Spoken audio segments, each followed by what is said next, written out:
Hello, my friends, and welcome back. Thank you very much for being with me again today. Well, it's unfortunate when you have politics getting involved in sports. I think that should not happen.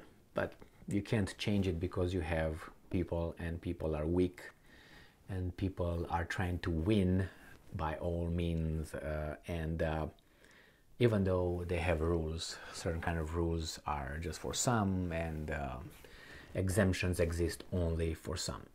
In this case, we have the example of Novak Djokovic, the Serbian, and is very important, Serbian tennis player, who might very well be the GOAT, the best men's tennis player, maybe the best ever, based on his achievements.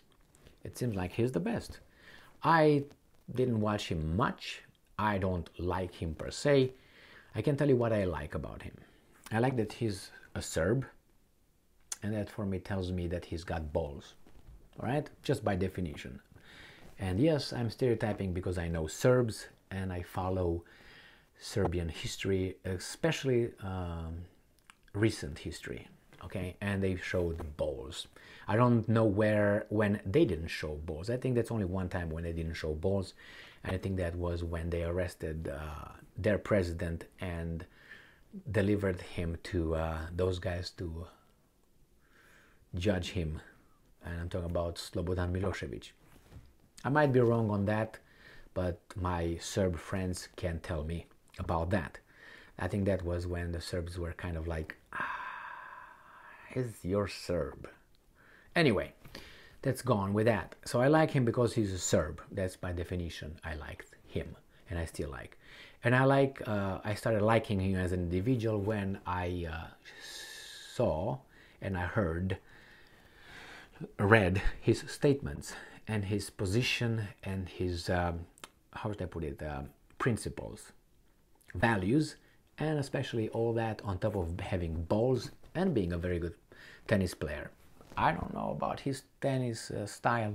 I have my preferences. But he is banned from entering the United States of America to play in the Miami Masters, I think, because he's a unvaccinated person, foreigner, and he could not get a waiver for the game.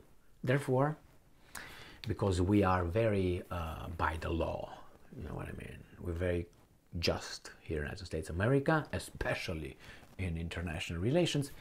He's not allowed to win another tournament, so he can, leave everything and everybody way back. So we can't call a Serb the GOAT of tennis. We have to call, I don't know, an American or a German or a something, anything like that. And I'm going to give you an example, and I will be very unpopular with this one, but hey, popularity is not something that really interests me. Truth and justice are the ones that really interest me. So let's read this little article here. This article comes from Yahoo Sports. Novak Djokovic not allowed to play in Miami Open after failing to get COVID-19 shot exemption, vaccination exemption. Okay, well, because we are law-abiding citizens and everybody in this country, United States of America, plays by the rules in everything, well, that's very just, okay? Yes. Well, I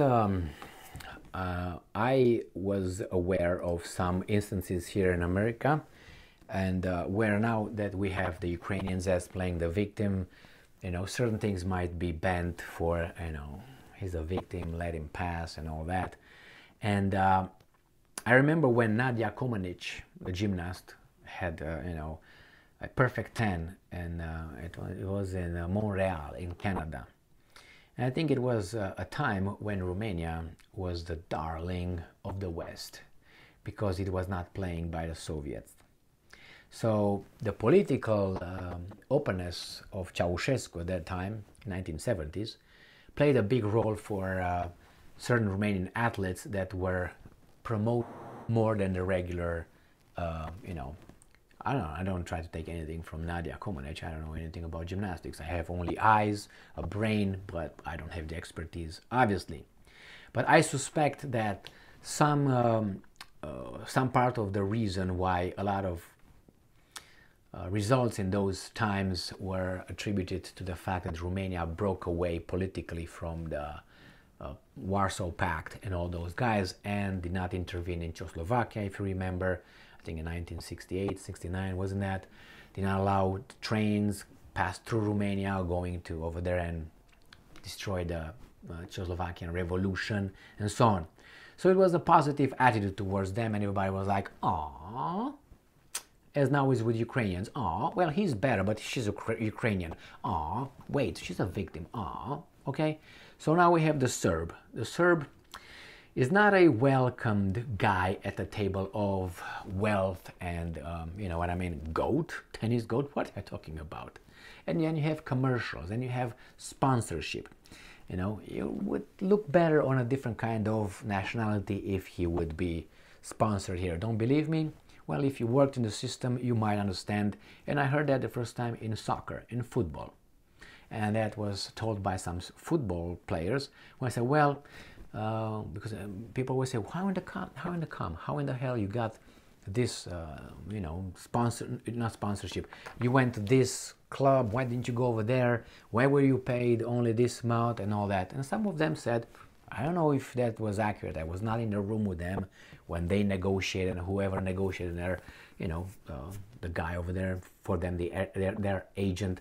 But I said, well, because we're Romanians, because we in the Eastern Europe, we will never get the same amount as that guy at the end. And I looked at certain guys that were selling better.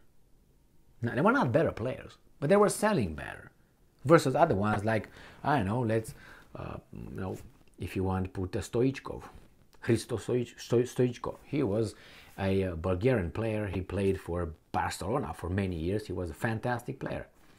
Or let's put a Romanian Hagi, Gheorghe Hagi, very good player. Just look how much he was paid versus other guys that you hear, all of you hear about Beckham. For me, Beckham is not in the first 100 players that I know. I don't think he is, but here Beckham. Why? He sells. He sells. He was not a bad soccer player. I cannot say anything about it. But he was not, I would say, well, he played at Real Madrid, he played at Manchester United, he came and played here in, he played at the end at PSG, you know? He came here to States, played over here. If you talk with people, they know about that guy more than they would know better player than him. Why? He sells. Anyway, let's move back to Djokovic. Tennis star Novak Djokovic will miss another event in the United States over his decision to remain unvaccinated. This is his decision. For COVID-19, Djokovic will not be allowed to participate in the Miami Open after failing to receive a vaccination exemption, tournament director James Blake told Tennis Channel. Blake said Miami Open officials spoke with the U.S. state's government about granting Djokovic an exemption. But it did not happen. I think the Americans will lift the exemption in the 9th of April or something. So in about, 2-3 weeks for people coming from outside. But hey, if he's not allowed, Biden said the pandemic is over, but hey, he might win. So we can't allow that, I'm guessing. So the pandemic is over according to Biden. These guys might lift the whole thing in about 2 weeks. But he cannot get because he's going to infect the United States of America. Even if he tests negative for COVID at the entrance, no. Now you tell me what it is. The United States does not allow unvaccinated individuals who were born outside the US to enter the country under its current COVID-19 policy. That policy is expected to be lifted in May. Oh, in May, not April. The Miami Open will begin March 22. Now, let's say an American is unvaccinated. Can he travel, let's say, to France and then come back? Can he re-enter the country? And then, yeah, why can't he? If he's unvaccinated, isn't the unvaccination the thing, the variable or whatever that keeps the guy out? Does it matter if he's Serb, French, American? Does it matter? And if yes, why? Does it matter when you enter the country if you test positive? So when you enter, let's say Djokovic would have entered the United States of America, and before he enters, he would have been, checked. Oh, let's get a test. Negative, come in. And he could be tested, let's say, every 5 hours. All right, I don't think he would have had a problem with that one. Blake made it clear he wanted Djokovic to be able to participate in an event, telling Tennis Channel, "We'd like to have the best players that can play." Blake said the final decision was out of our hands. Djokovic was also denied an exemption to play in the 2023 Indian Wells Masters, which is being held in California. Djokovic, 35, so he's about to go, so he was not going to win anything maybe, is the current #1 men's tennis player in the world. Since the start of the COVID-19 pandemic, Djokovic has missed a number of events due to being unvaccinated. I know, I would say having a little bit of balls and principles. My body, my choice. He had not played a tournament in the United States for multiple years due to that decision. That tells me he sacrificed his career because he didn't want to. How is this right here? Where is that? To remain here, his decision to remain unvaccinated. All right, well, other countries have allowed Djokovic to compete in events. He won the 2023 Australian Open in January. That win pushed Djokovic back into #1 spot in the men's rankings. Well, it seems like that could be a no-no. So, if this world will operate as just as they want us to think, I would say, well, Djokovic, that's one thing. The other one, if that would be a reason, and again I say, what's the reason if, let's say, someone travels somewhere and comes back and is a US citizen, you let him go unvaccinated? Why would you let that person go? And isn't the problem being vaccinated versus being a national of a certain kind of country? What's the difference? If one is from Africa, one is from Europe, one is from Asia, if they're all and one is from the United States, if they're unvaccinated. Well, I think this thing of not allowing him to come in is a political. He pays the price, I think, for Vucic, for Kosovo, and for others. But hey, maybe you say, well, Emil, you're crazy. Maybe I am, but being around the block a few times, I don't think I'm too far away from a reality here. And again, what's the logic? What's the logic?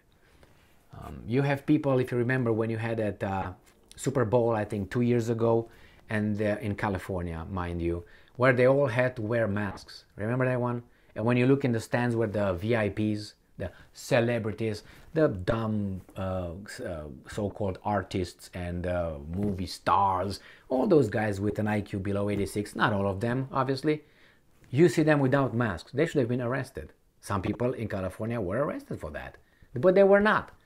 And the people in the stands wore masks. What does that tell you? So you see, when you see this, you say, and you don't allow this guy to go and compete, test him. No, you wouldn't.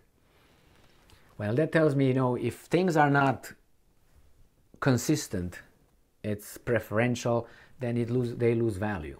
That's why I can say, well, I think they didn't I can infer that they didn't let Novak Djokovic come in because maybe, I don't know, he's a certain kind of ethnicity, maybe because he would win and you're going to leave everybody behind, and then you have to say he's the GOAT, and it's a no-no, and all that. And he's 35, you wait for his retirement, and so on. I can have this all kind of feelings based on, inconsistency.